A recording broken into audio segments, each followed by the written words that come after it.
Welcome back to our podcast. I'm Rachel. I'm Hannah. And this is the You Talking to Me podcast. All right, this week we are reviewing the Netflix film The Half of It, directed and written by Alice Wu. Yeah, this is a fun film, I think, that we're going to be able to talk about this one. I will jump into a recap about it.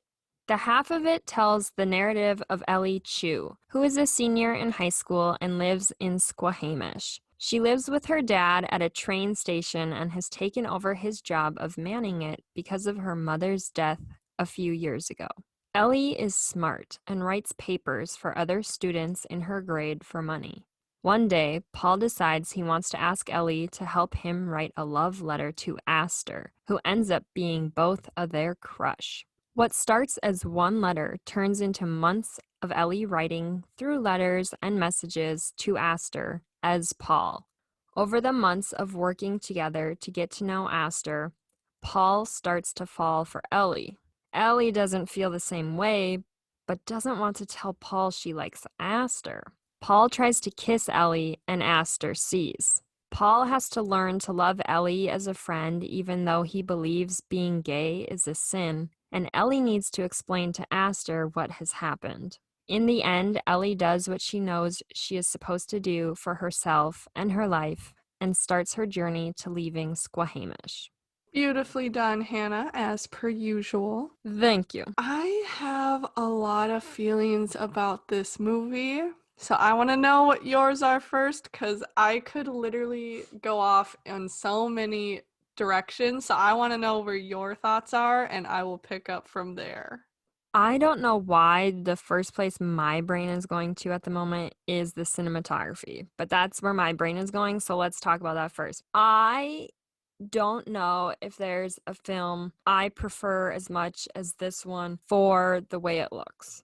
I don't know if that's just me or if you like it, but the shots that are in it, the lighting, the sets, I don't know. I know we've talked about sets in different movies before, but this one, there's something about it. It's kind of soft, and I guess you could say nothing is too grand in this movie. It is just what it is. It's like a quaint small town, and things aren't like brand new and bold and flashy. It is what it is, and I think that the sets add so much to what's happening in a scene, but they're not drawing your attention to them. I don't know, the way the camera moves in certain shots and just the way soft light comes through different windows. Or one of my favorite scenes is when Ellie and Aster are driving and the way the windshield looks, like it's kind of dusty, but then the light hits it. I don't know, it's sort of weird, but I like the way that looked, and maybe that's just me, but I want to know what you think about that.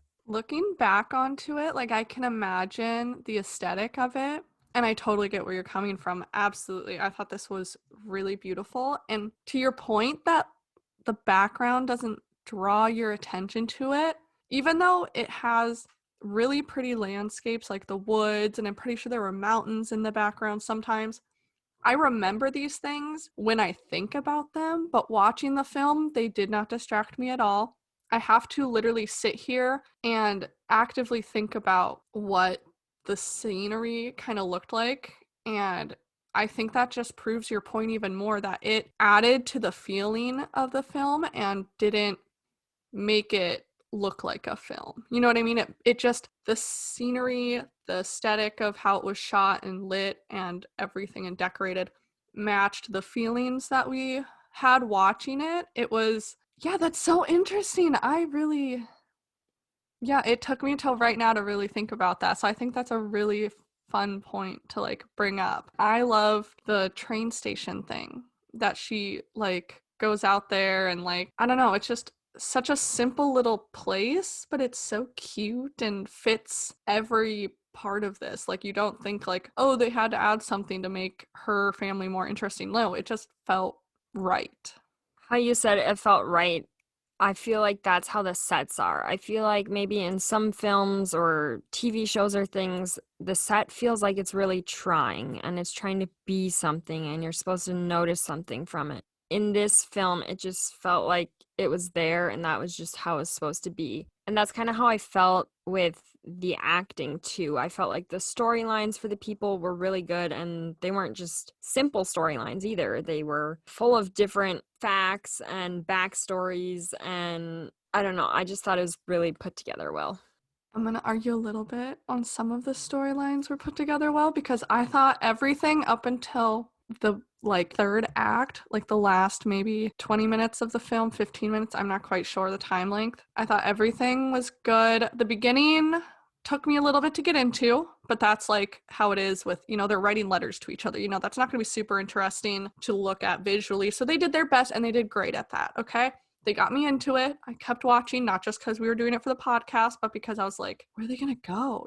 I loved the friendship between Paul and Ellie. I thought they were the cutest friends I've ever seen in my whole life. But what I refuse to buy, what I refuse to believe, one, that Paul had feelings for Ellie, or that he did not realize she was gay when he kissed her. I refuse to believe that for one specific scene I will tell you in a minute. And two, I refuse to believe that he would ever say, but being gay is a sin. You're going to hell for this. He says something almost exactly like that. I refuse to believe this. The scene that I'm talking about, where I think he already should have known Ellie was gay. They're sitting like on bouncy balls, those like exercise balls. They're sitting together in like the corner of some room. And Ellie goes, why do you like Aster? Or why do you love Aster? He goes, because she's beautiful and smart and funny. And that's like true, but like a really lame response, especially for a rom-com or romance movie.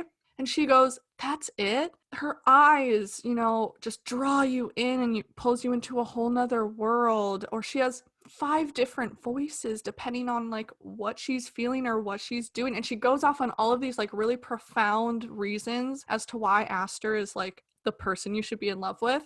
And Paul goes, that's what you say when you're in love. I swear to God, he put it together. I was like, oh my God, he figured it out. Like, oh, that's so cute. And they're like still friends and they're like hanging out together and he does all these wonderful things.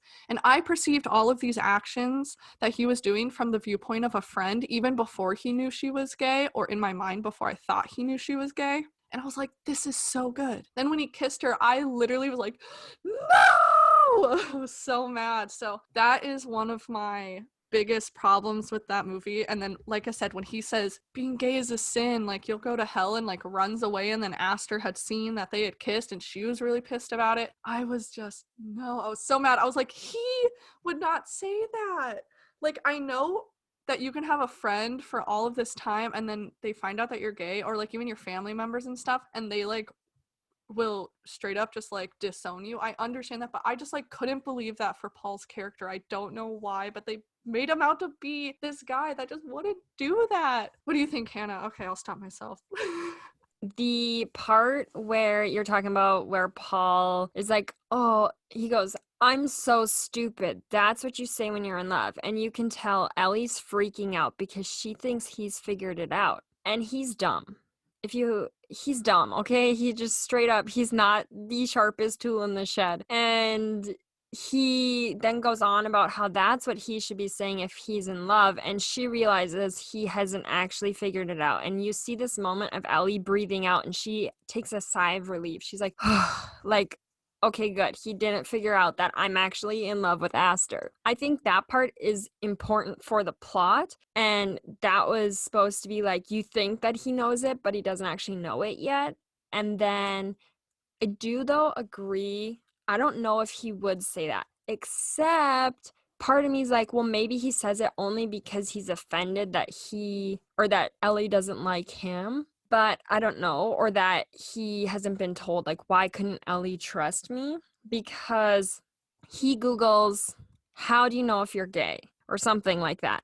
And then he leaves the room and the computer's there, and his mom comes in and finds that he's been Googling this. And they're in church when this whole big scene happens, which I don't really want to spill the details. I want you guys to watch it because I think this movie is worth a watch. But so in this church chaos that's happening, his mom asks him if he's gay or something like that, and she's like, I want you to know I'll love you. And then he's like, Mom, I'm not gay, but I actually do I do want to change the family sausage recipe because they're in a sausage business or something. And his mom's like, no, that breaks my heart or something. And so she was like, I'm fine if you're gay, but if you change this sausage recipe, I am going to disown you, basically. That was the Which I thought was funniest funny. reaction.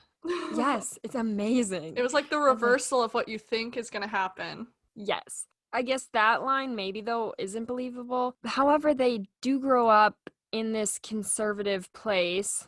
Maybe it's not conservative, but it's like everyone goes to church. I'm not saying people who go to church can't accept LGBTQ plus people, but sometimes it is harder. And I know a lot of times too, if you're from a small town, it might be more conservative views and you just might not agree with that. So I guess my views are split on if Paul would actually say that. I think that the first scene where he doesn't actually figure it out, but you think he's going to figure out is important for the part where he kisses Ellie. But I don't know if he really truly would say, you're going to hell, even though I say that he believes being gay is a sin. So I don't know. I kind of believe it. Okay, okay.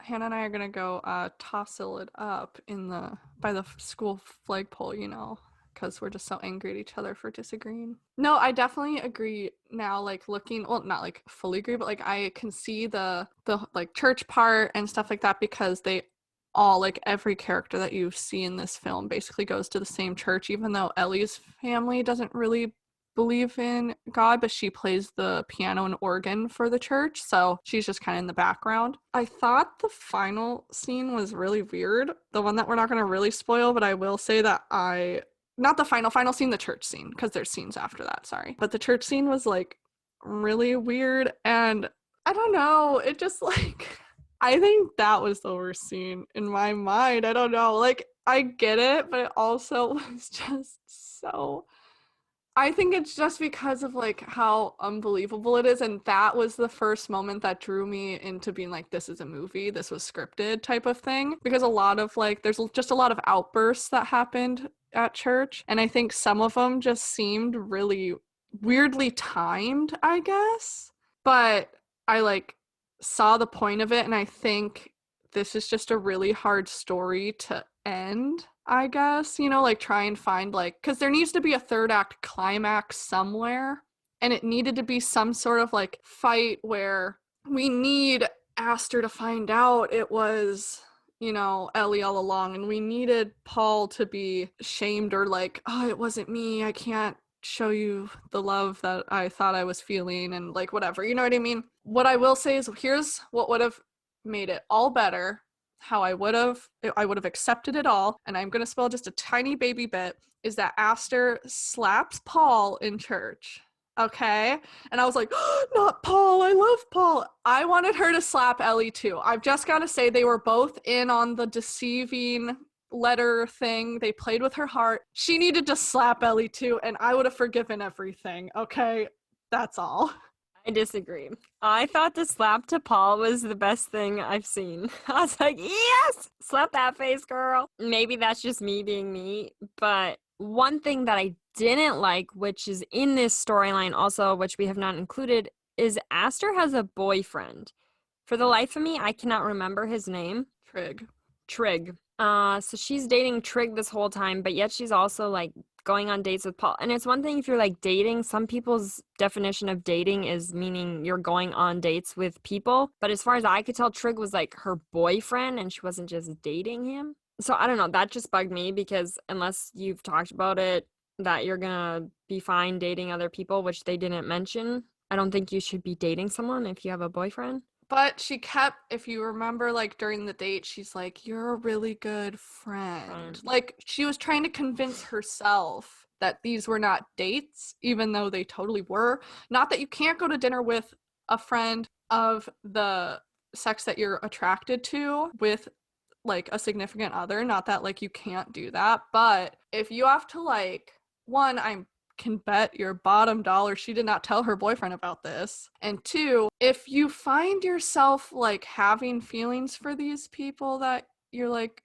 going on not dates with, you should probably either end it with one of them or have a conversation with your significant other about what's okay in a relationship or not. Because this relationship, Aster and Trig, was like set up. It's one of those like our parents set us up and we're gonna like get married and have babies and be rich or whatever. You know what I mean? Like, which happens kind of a lot still, like in the South. If I was told by my parents that I had to date someone, wow, let me tell you, I would pack my bags and go running. No, thank you. Change my name. Goodbye, family. Don't know who you are. New phone, who dis? No, no. I live my life how I live my life, and you are not going to tell me how to live my life. Sorry. What did you think of Ellie's dad's character? I'm interested in that one. I really liked him as a character, although I think it's so funny that he like his daughter is like kind of after him for like not learning English very well, and he's like, I learned by these old movies, and she's like, this one's not even in English. It was so funny, but it had like English subtitles, but still I thought that was really funny. I thought he was very sweet, and I think it was interesting because if you just like look at him in the first scene where she has to like call the electric company and stuff for him, you're like, okay, but is he even trying? And then you realize like the wife died like 10 years ago or something, and you're like, he's so lost without her. Like when you lose the person you love or your soulmate, it's just so hard to like live everyday life or like have motivation to do things. You know what I mean? Even as simple as calling the electric company. I mean, I've never called the electric company of a company that like spoke a different language that I was not super knowledgeable about. So like that's definitely not super simple, but like just kind of everyday tasks of what we kind of like take for granted and that we do. I think definitely just looking at it from the perspective of losing someone that you've loved for however long, it earns that reaction of like why he is how he is. So I agree. And I think it sets up more of Ellie's story too of like why she is the way she is. And obviously that's why she's writing letters. It's to make money so that she can help out with bills because it's not like they are just swimming in the dough over there. They need extra money. And it's hard for her dad because even though he has a PhD, he doesn't speak English. And people in America expect you to speak English. And learning a new language is hard. I don't know if any of y'all have tried to learn a new language. I'm over here trying to learn Spanish and it is not easy. And I can't imagine being in a country where it's completely not my language and having to try to learn. Like, that would be really stressful. And then if your wife dies, you know, it's someone you love. And I've seen from my own personal life, my grandma, for example, she lost her husband, my grandpa, and she's not in the exact same state as Ellie's dad, but it's not far off from that. And I see it plays out exactly how my grandma is basically in real life. I mean, my grandma speaks English and she's not trying to learn a new language, but she's kind of lost. And that's what I feel from Ellie's father is that he's sort of lost. And then I love his speech he tells to Paul about the way it feels to lose someone after he thinks that Ellie and Paul break up because her dad thinks that Ellie and Paul are dating. And then he says something about like, why is Ellie sad? She seems sad. And then Paul's like, you don't see her, you don't see the real her. And then her dad says something about how painful it is to lose the person you love, and then how you don't want anything to change about the person you love. And I think that that is what changes Paul's mind about Ellie and her being gay, because he's like, okay, I do love her, and I just didn't want to know her as someone other than what I perceived her to be. oh yeah, that was super profound and just like really pretty. And it was just kind of sweet to have that moment between Paul and Ellie's dad. Like, you don't see that a lot in like high school romance movies or anything like that, which all I'm saying is like there should at least be those like awkward conversations where like, you know, you come and pick up your significant other, but they're like in the bathroom and their parents like answer the door and it's like super, I don't know, something cheesy and funny and awkward. Like, I think those type of moments could totally be amped up more. But I thought this one was just really pretty. It was really natural because he was dropping off meat for him, right? Because even though him and Ellie, Paul and Ellie, like broke up or stopped like being really close for like a little bit, you know, Paul still was showing up and like helping bring them food or like help with whatever they needed. And I thought that was just so sweet. I was like dying inside. It was so cute. The other thing I like about that is that a lot of times we're told that men have to be strong and they can't cry and they can't show their feelings. And this scene with a dad and a boy who he assumes to be his daughter's ex-boyfriend, but is actually her best friend, they're both men and they are expressing their feelings and emotions. And that is not something that I think is displayed a lot in movies or that is talked about to be like, oh, yeah, it's okay for men to have feelings too. But guess what? It's okay for men to have feelings too. It's healthy and normal and natural for all people to have feelings and emotions and to be able to express them however they feel fit, as long as they don't hurt other people. One of the funniest scenes in this movie was the scene where Aster and Paul are finally like on their first date. Okay, I'm gonna try and describe it for y'all before you go and watch the movie if you haven't yet. Paul and Aster are facing each other, and Ellie can see them from the car through this window. Ellie's like panicking because she's watching him fail and they're not talking and they're just sitting there silently across from each other. And Ellie finally just takes her phone and texts Aster, like, you look beautiful or something, just to get the ball rolling. And she's like, did you just text me from across the table? And Paul's like, yes, I did. Yep, I sure did. And he's realizing that Ellie is like trying to help. So Ellie and Aster are like texting each other, and you can see the text. So the way the camera sets it up is you just see Aster's face and the outside of the building, like behind her, the wall, and the texts are popping up there in like that blank space, okay? And then Paul's just like watching them and like having fun, like, oh yeah, just smiling along, like trying to pretend he knows what's going on. And then every once in a while, he'll be staring straight out the window at Ellie, and the camera will shift, and the blank space on the wall behind him will be their text. And he goes, what are you saying? Like he's like panicking.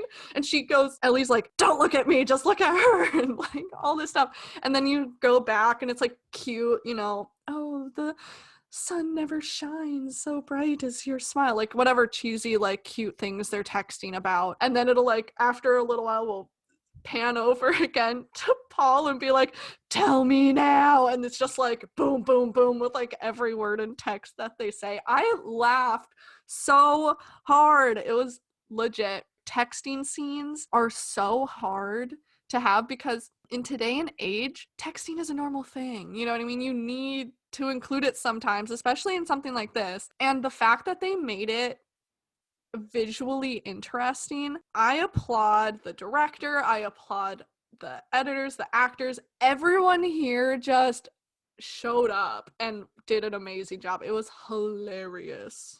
I agree, but it was also hella awkward. In a good way, though, like in a what do we say type of way, because this whole time you have to remember Ellie is writing to Aster as Paul. So Paul doesn't know what the heck to say because I don't think he knows half of what's been communicated.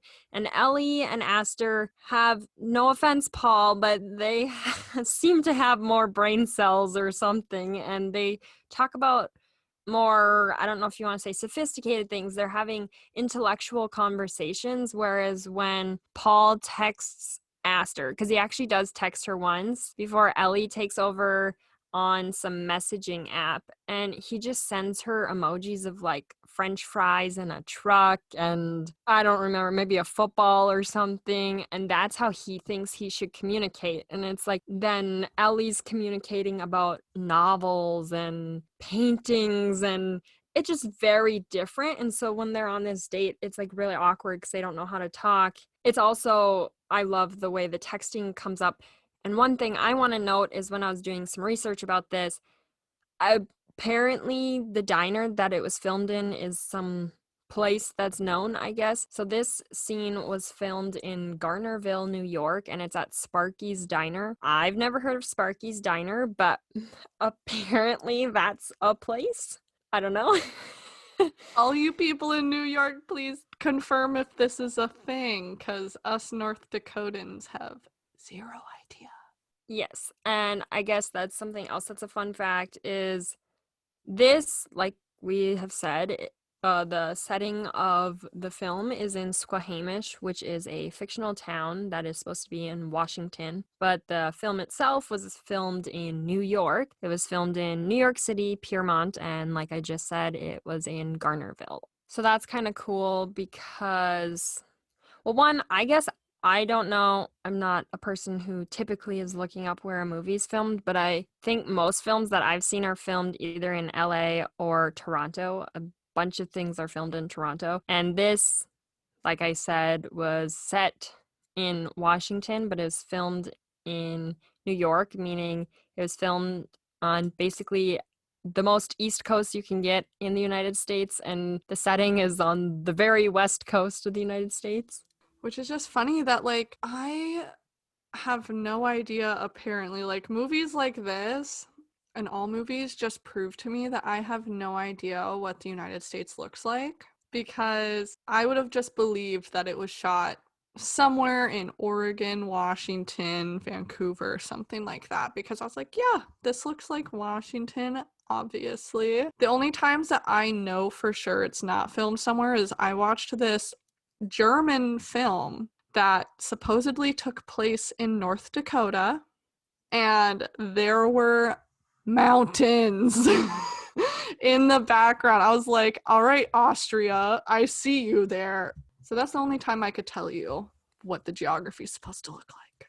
I can't say I always know what the geography or topography is actually the word we're looking for. Topography would look like for a certain area, but I can tell you the whole time I was watching this film, I thought it was in New York. I did not think it was in Washington, and I didn't know that it was filmed in New York before watching it or during it. I found that out afterwards. So for me, I the whole time thought it was in New York. I think it's just because I've been to New York and I've been to Washington and I know what those areas look like. And so for me, it just felt like New York. At least where I've been in Washington, it's much less flat than what they were living in. Because I see, well, for example, I've been to Seattle, and that place, let me tell you, their flatland is our biggest hill in our entire state. It is the hilliest place I've ever been, and I felt like I was so out of shape anywhere I was walking there. Well, another fun fact about this movie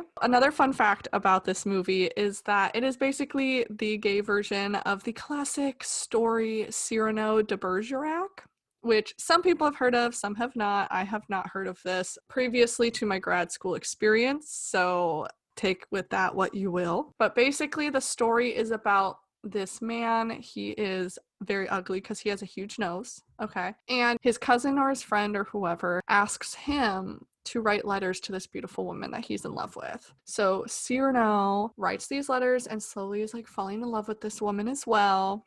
And near the end, the hot guy is like dying and is like, Cyrano, you should just tell her the truth. I'll tell her the truth. She'll love you for sure. Like, she'll understand all this stuff. And so it's kind of the same dealio here, where we have the jock who wants to be with the hot chick. So he asks the really smart girl to write love letters for him to her, and she falls in love with her and all of that fun stuff. So it's just basically the same story, but with a fun twist and a new setting and everything like that, and was very fun. Another fun fact we have, which we did say before, that the writer is the director. I just want to make that clear. I think that that's really cool, that Alice got to write and direct this film, which this film was actually supposed to be premiered at the Tribeca Film Festival on April 18th, 2020. But do y'all remember this ginormous problem called coronavirus that happened? Yeah, well, it affected this film being released. And instead of being released at the film festival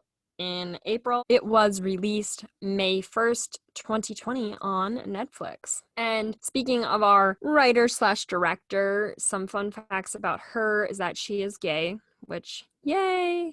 Um, she graduated high school at 16, which is wild.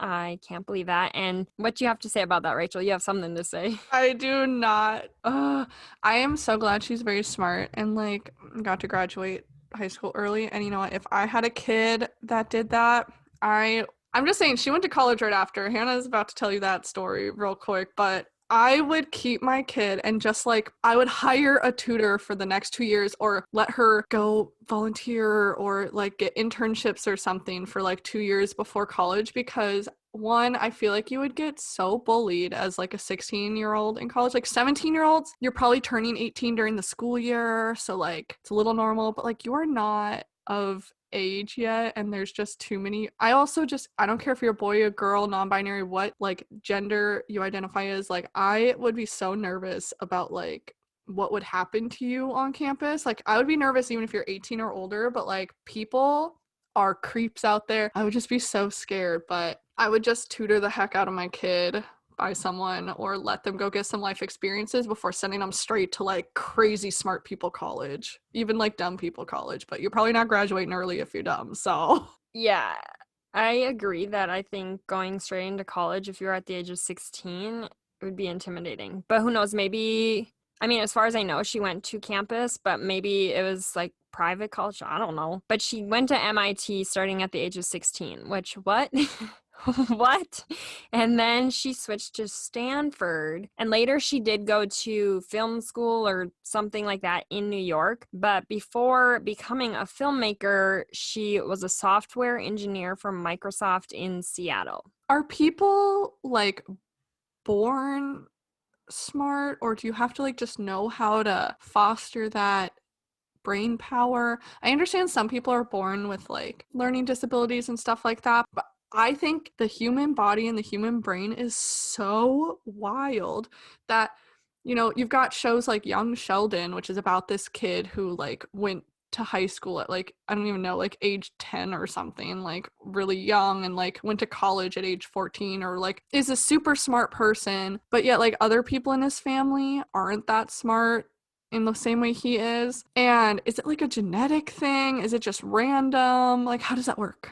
It is partially genetics, and different people have different intelligence levels, obviously, and there's different IQs, but part of it is to what you teach your kids. And if you're starting reading with your kids and teaching them about things and giving them life experiences from a young age, I think that they're going to become smarter. But for example, just the difference between my brother and I. Hey, Lucas, if you're listening, I'm not calling you dumb here, but my brother and I definitely have different intelligence levels, but we also have different smarts, I guess we can use that word, different smarts in different areas, where he might be smarter at one thing, I'm smarter at something else. But just an example that I am trying to relate to, are you born with your smarts?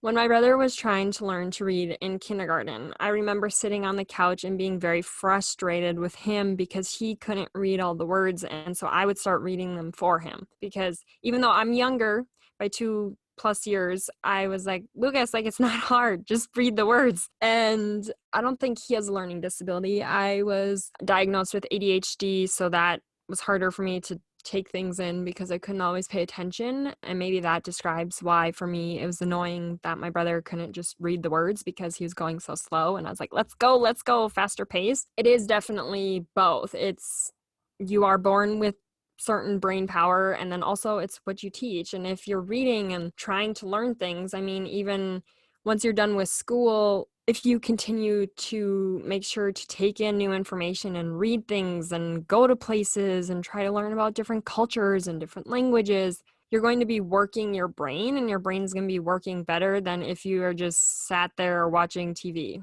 Very true. Yeah, I think that's just it's so interesting. I just like, that will just forever amaze me just hearing stories about people and like what they've done or how they live and like things like that. It just, I will never get sick of that. And I think that's why people like watching movies and reading books so much, because it's about the character. Like it's not about the plot most of the time. Even when you think it's about the plot, there's like a story about the character on why the plot is happening or why they're acting the way they are in this super action movie or whatever. So I think that's just why people crave new media or like will binge shows or watch Netflix for 12 hours a day, is they just like want to keep learning about different people. Even if it's people similar to themselves, there's never going to be a show or a movie out there that is exactly your life. And so you're still going to find something interesting or different within the characters and why they're motivated to do the things that they are. And that's why I think media is so important and we're always going to need people creating this stuff. And I think that's what we really noticed during this pandemic is that we need art of all forms. We need people to keep publishing books. We need people to keep making films and TV shows. We need people to keep putting out music because when you don't have everything else, you at least have these things to fall back on. Agreed. The arts are so important. And people, a lot of times in high school, for example, will make fun of people who are in the arts, or if you're in choir or band, or you're a theater geek, you get called a theater geek or a theater freak. Think about the things you turn to when you're older. If you go to shows on Broadway or you're watching movies, you're listening to people sing, it's all from those people that you maybe made fun of. And yeah, Well, sports are yeah. important for people to move their body and whatever, but arts are something else. What are you listening to get yourself amped up for your basketball game? Music made by somebody. Lots of people, music producers, people who play instruments, electrical like technician people who just understand music, singers. Oh my gosh, it's just think about it for a hot second. Like, what would you do if all art was taken out of here? You would literally die because you wouldn't have shelter. You wouldn't have things to just like entertain your brain. I mean, people have been telling stories since the beginning of time, whether or not they're real stories about the people in their past. Think about how old the Bible is. These are all stories, like whether they're true or not true, like stories have been told from the beginning of time, and people just crave knowing things like that. Yeah, there we go, talking about the arts and I guess some random things that don't necessarily apply to this movie, but we're back to the half of it. Um, but actually, I think before we get to the very, very end of this podcast, it is time to answer our question that we received from last week. So right here, we are going to replay our question. So here it is. Hi, Rachel and Hannah. I was just wondering if you guys like or dislike 3D movies. Like, what are your thoughts on them and what they add to cinema as a whole? Thank you. What do you think about it? What's your opinion on these 3D movies? Okay, I'm trying to think of 3D movies I've seen, and there's literally only one that's coming to my mind. I've seen 4D movies, which is obviously different.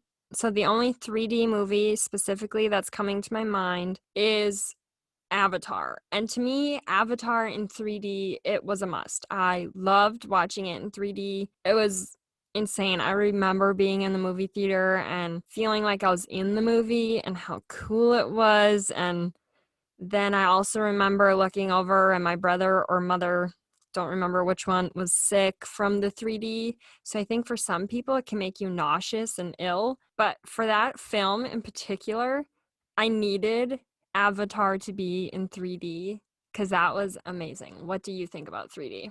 I think most of the time it's just kind of gimmicky, like people punching this camera, and it coming out a little bit and things like that. Or it'll have like something exploding, all the shrapnel and stuff, coming straight at you. So I think most of the time it's just kind of gimmicky. And I feel like they really hone in on it, like whoever's making the film, if they know it's going to be in 3D, they hone in on it like at the beginning and then slowly just lose it until the end. You know what I mean? So it's like not even worth it. And it always costs more, which I understand, like you have to produce it and like whatnot. But I usually don't like 3D movies. If I have to like put on something new to watch the movie, it just takes me out of the experience of like I'm getting immersed in the film, whereas for you, it did immerse you more into the film. For me, it like takes me out almost right away because I am acknowledging the fact that I am here to see a movie and I've got to like put on special equipment for it. So that's my opinion on it. I haven't seen Avatar in 3D, and so I have not experienced the art that is what changed it for Hannah, but just my opinion is that I can go the rest of my life without watching a 3D movie and I probably will be just fine. I don't think I've seen any other film that I can think of that's on 3D. So, but when you were saying the thing about punching or things exploding, I don't think that that's necessary to have that on 3D. I just feel like in Avatar there was plants and things and it wasn't like it was all these big explosions are happening. It was just like all of the nature, you were inside of it because of the 3D. But I could be remembering that wrong because that was however many years ago it was, but that's just my opinion. And I think that it's valid that we have different opinions on it. Thank you so much, Anissa, for your question. And we will play our next question. We have another one from one of our viewers, Paula Cox, and we will play it now. How do you pick the movies for your podcast? Is there a certain criteria that you go off of?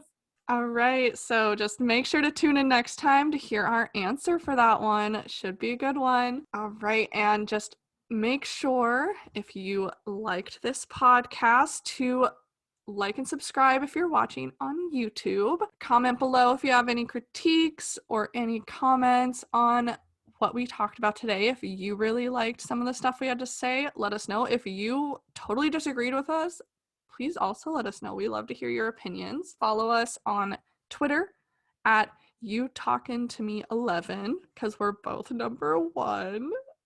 The cheesiest, most amazing thing that I've literally ever heard in my life. Thank you so much for that.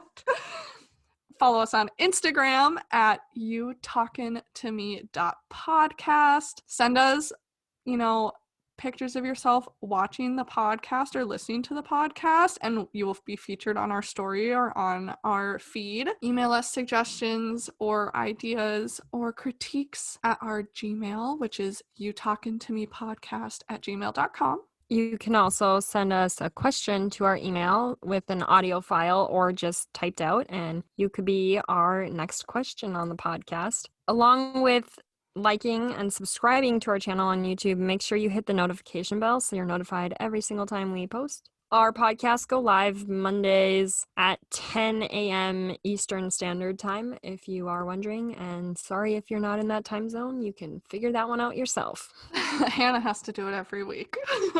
That is the end of our podcast. I'm Rachel. I'm Hannah. And this was the You Talking to Me podcast. Bye.